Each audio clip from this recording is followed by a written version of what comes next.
ini agak bingung nih, karena selama ini aku kalau misal baca di Al-Quran itu adanya harta waris ya. Warisan adanya. Cuma kalau harta gono gini aku belum pernah dengar deh kayaknya. Nah, biar nggak rancu nih, biar pemirsa tahu, langsung aja kita lihat penjelasan dari Berita Islami masa kini. Ini dia.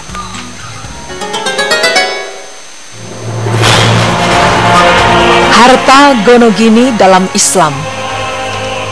Dalam setiap kasus perceraian, selalu saja persoalan harta gono gini turut meramaikan ruang pengadilan.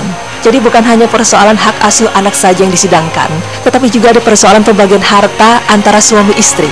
Karena adanya pihak yang menganggap bahwa pernikahan berarti pasangan memiliki hak satu sama lain. Bukan hanya berhak dalam hal status hubungan, tapi juga berhak atas harta yang dimiliki oleh pasangannya. Itulah sebabnya harta gono gini menjadi sangat penting untuk diperjuangkan ketika kata cerai dikeluarkan.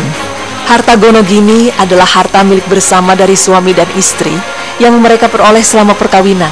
Demikianlah pengertian harta gono gini yang sesuai dengan pasal 35 Undang-Undang Perkawinan di Indonesia.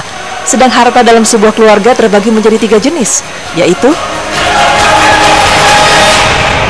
pertama, harta milik suami saja, yaitu harta yang dimiliki oleh suami tanpa ada sedikit pun kepemilikan istri pada harta itu. Misalnya, harta suami sebelum menikah atau harta yang diperoleh dari hasil kerja suami dan tidak diberikan sebagai nafkah kepada istrinya, atau harta yang dihibahkan orang lain kepada suami secara khusus, atau harta yang diwariskan kepada suami. Kedua, harta milik istri saja, yaitu harta yang dimiliki oleh istri saja tanpa ada sedikit pun kepemilikan suami pada harta itu. Misal, harta milik istri sebelum menikah atau harta hasil kerja yang diperoleh dari istri tanpa harus mengganggu kewajibannya sebagai istri, atau harta yang dihibahkan orang lain khusus untuknya, atau harta yang diwariskan kepada istri. Ketiga, harta milik bersama, misalnya harta yang dihibahkan seseorang kepada suami istri, atau harta benda semisal rumah, tanah, atau lainnya yang dibeli dari uang mereka berdua, atau harta yang mereka peroleh setelah menikah, atau pendapatan suami dan istri yang dikumpulkan bersama. Pemirsa, yang ketiga inilah yang kemudian diistilahkan dengan harta gono gini.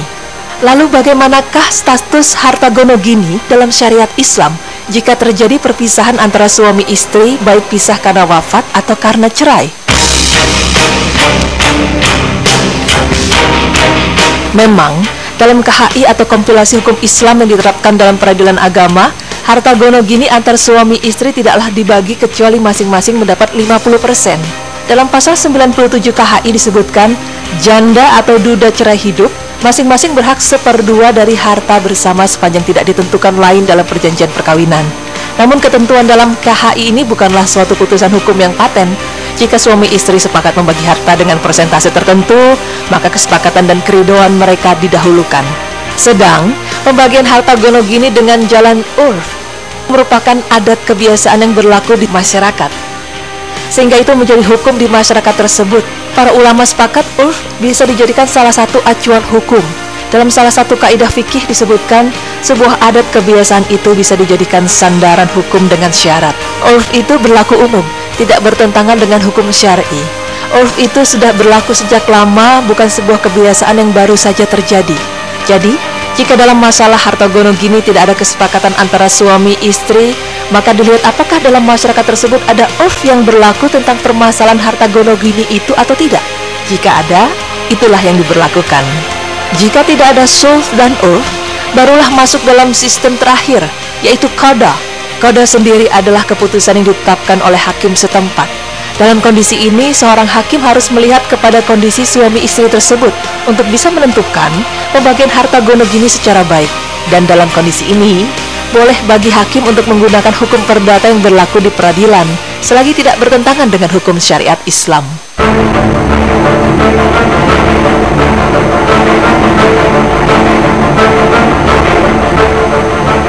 Pemirsa, perceraian memang tidak luput dari sengketa hak asuh atas anak. Dan tentunya pembagian harta bersama atau harta gono gini, tidak sedikit dari pasangan suami istri yang bercerai justru setelahnya malah menjadi musuh dikarenakan perebutan harta gono gini. Lagi dan lagi, sesuatu yang dimulai dengan baik harus diakhiri dengan baik pula. Pernikahan, ijab kabul, pemberian mahar, semuanya adalah proses yang baik. Semoga dengan mengetahui maksud dari harta gono gini dalam Islam, kita bisa mengambil hikmah bahwa semua harus dilakukan secara musyawarah dan tidak mementingkan ego masing-masing. Insya Allah.